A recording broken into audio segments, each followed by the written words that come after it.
We are live. We are live. Welcome to Boilers Extra. Nathan Baird from the Indianapolis Star. Sam King from the Journal and Courier. We're just not calibrated at all, much like Purdue tonight for a significant portion of this game, an 87-77 victory over Oakland. Not what I think anyone was expecting when they saw Michigan put up 69 points in the first half and I think 122 or 121 for the game against the Golden Grizzlies earlier this week. I don't think anybody at Purdue thinks they played especially well tonight, and they didn't. The number one thing that was a concern coming out of the Evansville game earlier this week was rebounding. And Matt Painter actually after the game said he was pretty pleased with the way they played the first half, but they didn't get those rebounds. They would get defensive stops, not get the rebound. I think Oakland had 9 offensive rebounds in the first half, ended up with only 10, I believe. 12. 2 of those were team rebounds. Yep. But so Purdue did a better job in the second half in that regard, but didn't make shots. And it doesn't matter how well you play if the ball doesn't go in. That's the ultimate, determination of whether you played well, whether you win or lose. And once Purdue finally started hitting shots, was able to pull away this one. And I think all that is true. To me, it just kind of comes back to, I feel like that first half is exactly what the whole Purdue season might end up being decided by, because it's going to happen again. There's going to be some game in a critical stretch of this season or a critical point of the NCAA tournament where shots don't fall, or maybe it's only for a half against a team that's a whole lot better than Oakland. What do you do with that time? If you're still only battling Oakland to a draw in the first half, what does that mean? And it's another indication, I think. Now, again, Trakoff and Wren didn't play again tonight.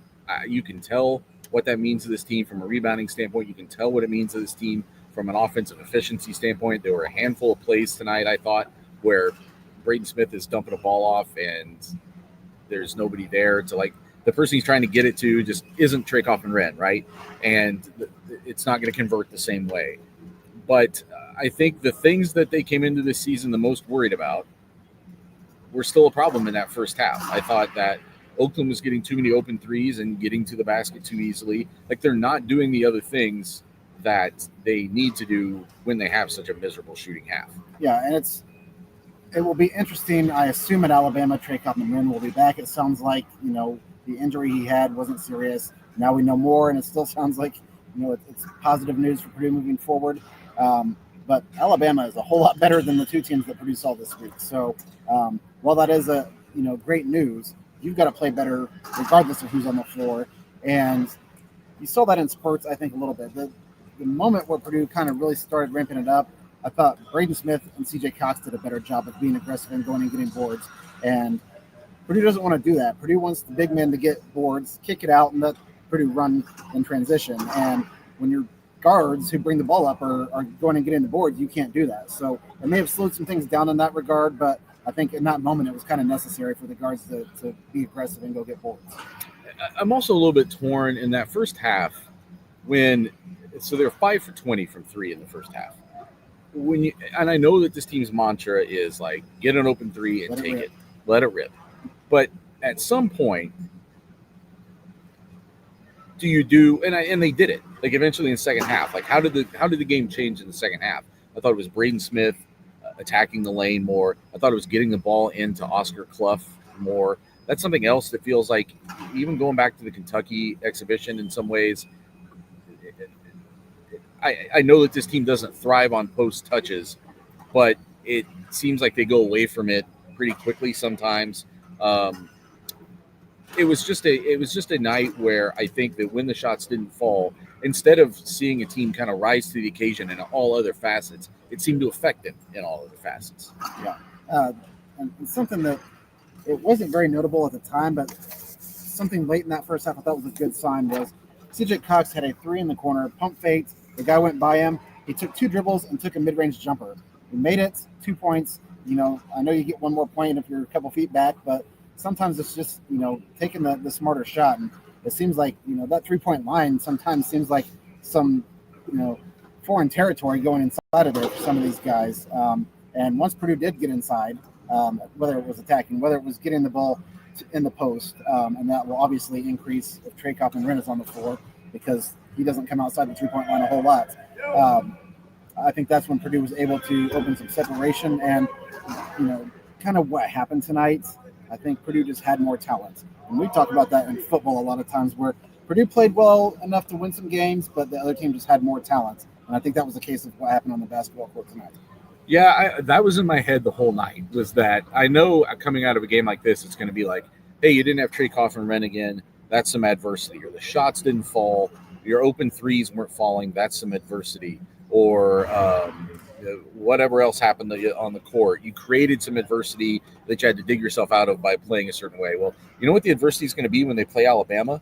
It's that they're playing Alabama. Like, Alabama's going to go out and create a lot of adversity by being a really, really good basketball team.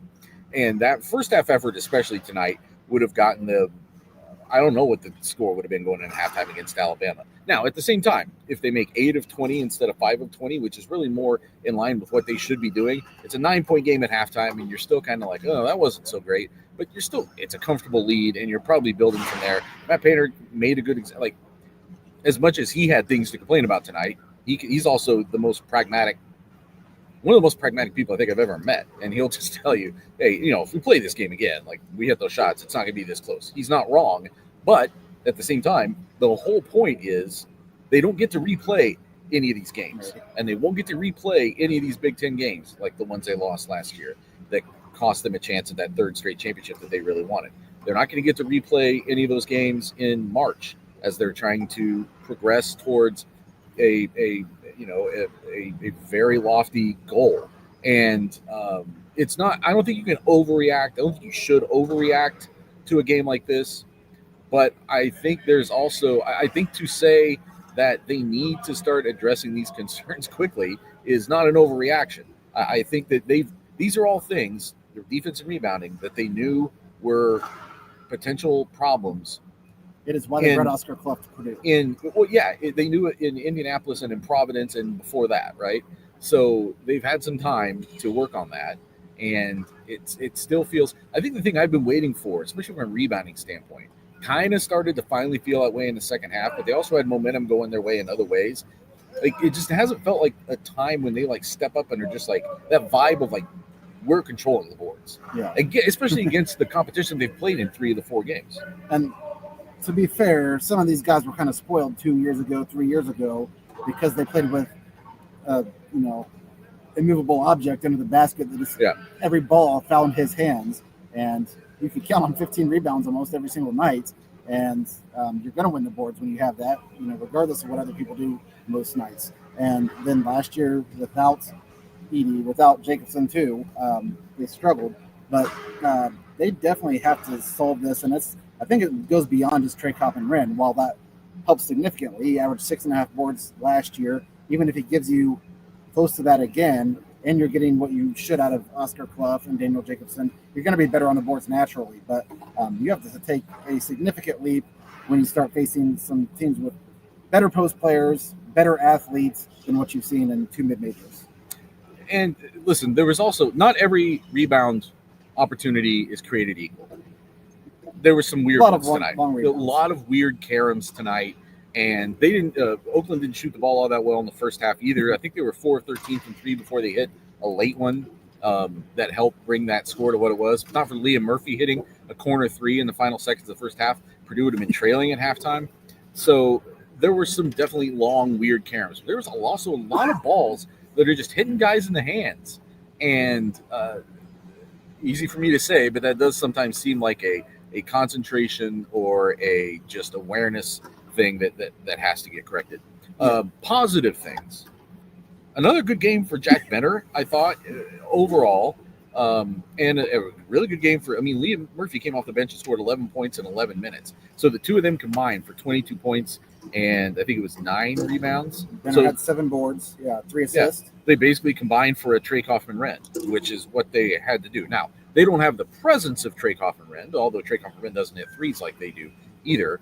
But it's still like another game, and Matt Painter talking after the game about how pretty soon there's going to be a point where Trey Kaufman-Renn is playing. And now what has happened in these first couple games for those two guys sort of becomes just hopefully part of their DNA or whatever, that they now apply to shorter stints, but still pretty critical stints. Like however much, if Trey Coffman can play and go long on Thursday against Alabama, and we don't know yet if he'll play or how much he'll be able to play, but if he were able to do that, there's still going to be, 10, 15 minutes, and somebody else has to come in and execute at a very high level on the road against a very good team. No, I in my post game at the buzzer, I do a 3 stars of the night, and I packaged Jack Benter and Liam Murphy together as one player. It was cheating the system a little bit, the system I created, I guess, so it doesn't matter. But because I think that, moving forward, if Trey Coffman is able to come back and play the next game,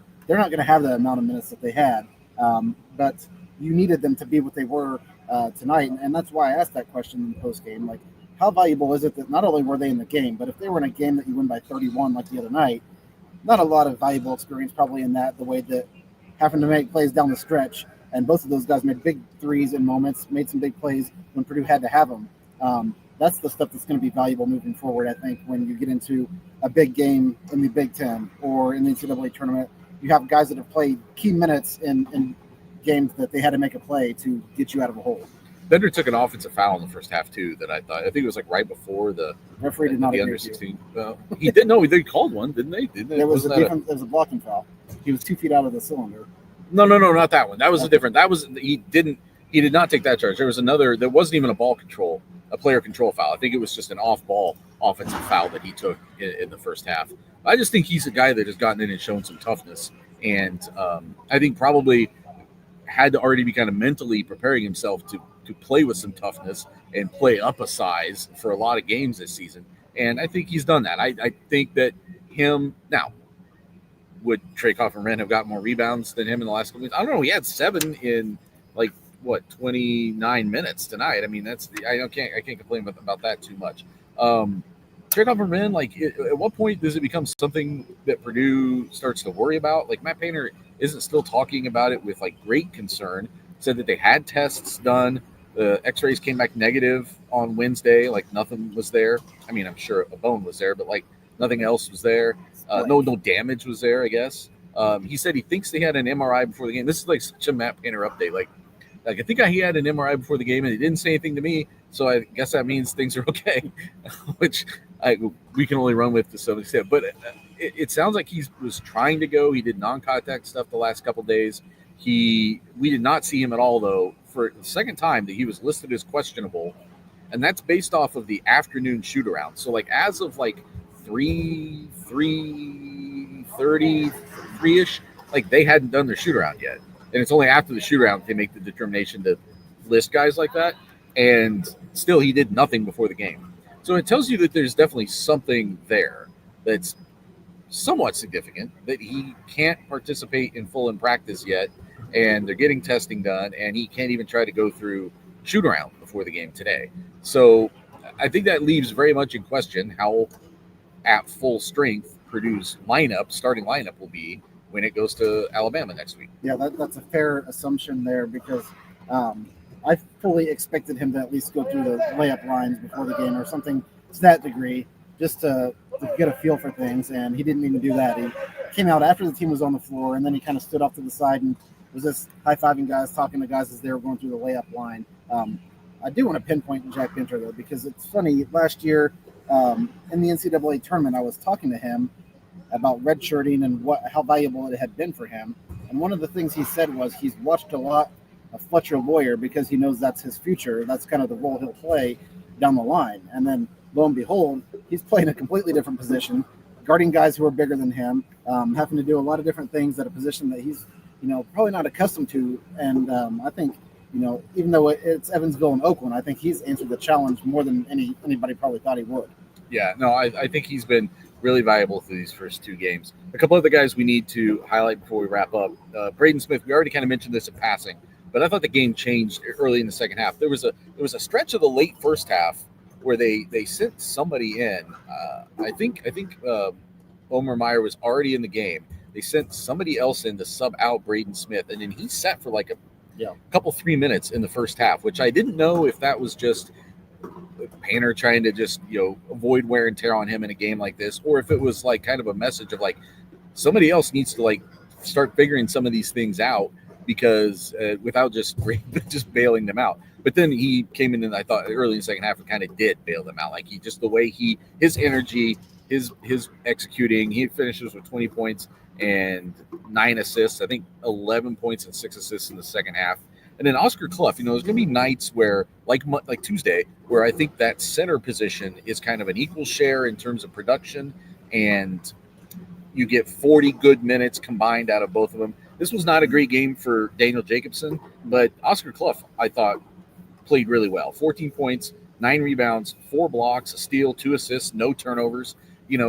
Probably not going to replicate that against the best teams in the Big Ten, but it tells you what he's capable of doing. And on a night when one of the guys falters, the other guy has to step up and be a presence, and he was. I think he can still be more of a presence. I thought he could have been more of a presence as a rebounder in that first half, but still, 14, 9, and 4 blocks in 28 minutes, 28 and a half. You're going to take that. He was absorbing 2 guys, though, which probably helped Jack Benter get some of those rebounds. Correct, yeah. He was getting double boxed, and he still had 3 offensive rebounds in the first half. He was about the only guy who did much in the rebounding column in the first half.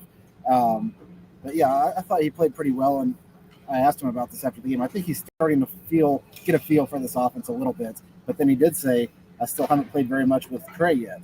So maybe that changes when Trey comes back, and now you've got to readjust, because the 2 exhibition games where he did play with Trey was kind of where I thought he looked a little bit lost, finding himself. What Matt Painter said, kind of summarizing what he thinks Oscar Clough will give them this season, he said at Washington State he averaged, I think, 7 points, 4 boards. At South Dakota State last year he averaged 18 points and 12 and a half rebounds. He said, I think he'll be somewhere in between those two. He's not, probably not going to be a double-double guy consistently, but he'll be a guy that, if you take the in-between there, that's, 12 and a half points. And right. Yeah, probably not averaging a double, just because he's not going to have to play 28 minutes. A lot of nights it's going to be more of a 20-20 split, I think. But I think Matt Painter's also going to ride the guy who's playing better when it warrants it, and I think that happened tonight for the most part. Another guy that we probably should talk about, because he got the old WWF eye rake in the first minute of this game, and he came out of the game. And that was what the official was doing when he came over to the sideline, I thought. I didn't think anything of it at the time. I was like, okay, he's going to go get checked out and check back in. He was out for an extended period of time. Then he does come back in, and then we learned only after the game he was supposed to be one of the players in the post-game press conference, and we're told, well, CJ's not here, he's getting stitches, which is why I said, how severe is it? Or I said, what exactly happened there? And it sounds like he did get a cut over his eye that must be deep enough to go have to get it some medical treatment on that after the game. But he played phenomenal down the stretch, I thought. Hit some big shots. He had a bucket going to the basket and scoring on a night where Jakari Harris was, not very good, to be quite frank. I don't think he had a rebound, for one. And didn't hit a shot. Didn't make a shot. So it didn't give you a whole lot of value off the bench and chance where he could step up there, because he came into the game 45 seconds in and didn't have his best night.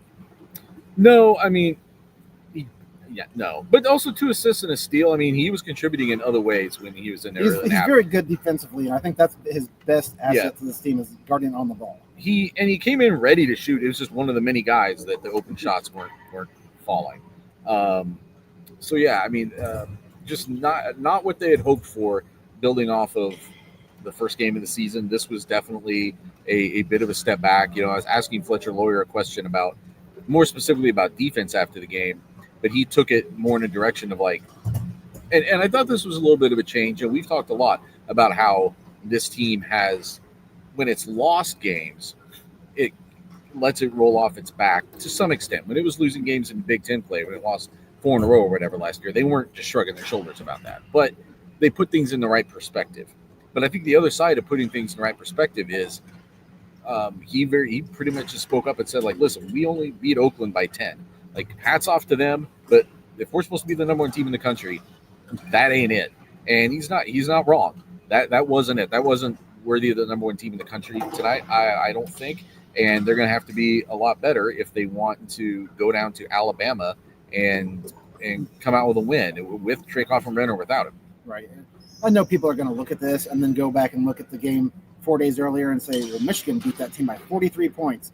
Michigan hit every shot. Yeah. It was the opposite of what Purdue did tonight. So don't, get in the the transitive scoring comparisons because it's not equal. Like Matt Painter said, if we played that game again, it would be different.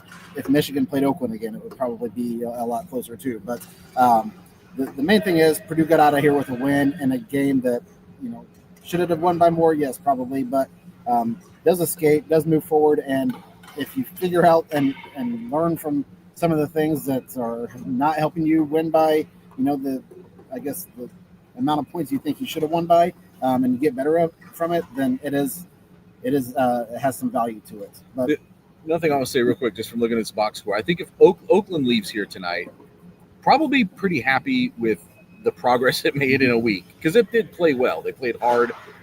They were physical, quick to the ball, things like that. But they also come out here thinking like, man, we came in against the number one team in the country to their place, a tough place to play. We only turned the ball over 9 times. That's really not a huge turnover amount for a team like that coming into Mackey Arena. I think if you had told them before the game if they were only going to turn over 9 times, they would have thought, okay, that's not so bad. Purdue turned those 9 turnovers into 18 points, and they win points off turnovers 18-5. Like that was the game. Like if they had just found a way to commit 3 less turnovers, or to come back with like 3 more stops after committing a turnover, we had a very different game going on at the end of this one. Yeah, if you look at these numbers, that is the one that stands out. Paint points, Oakland 8 points better, Purdue 4 points better off the bench, fast break points pretty equal, second chance points pretty much equal. So that is where you can look at it and say that's where the game maybe was won. I think it was. That's all from Mackey Arena from us tonight. We will be across the street at Ross-Ade Stadium tomorrow for In a few hours. For a game where Purdue is the Oakland and Ohio State is the Purdue. And we'll see if Purdue can put a scare into the Buckeyes the way that the Grizzlies put a scare into their basketball team tonight. 87-77. Come join us post-game tomorrow night, and then we'll be hitting you with a Boilers Extra midweek next week previewing that trip down to Alabama. Thanks a lot.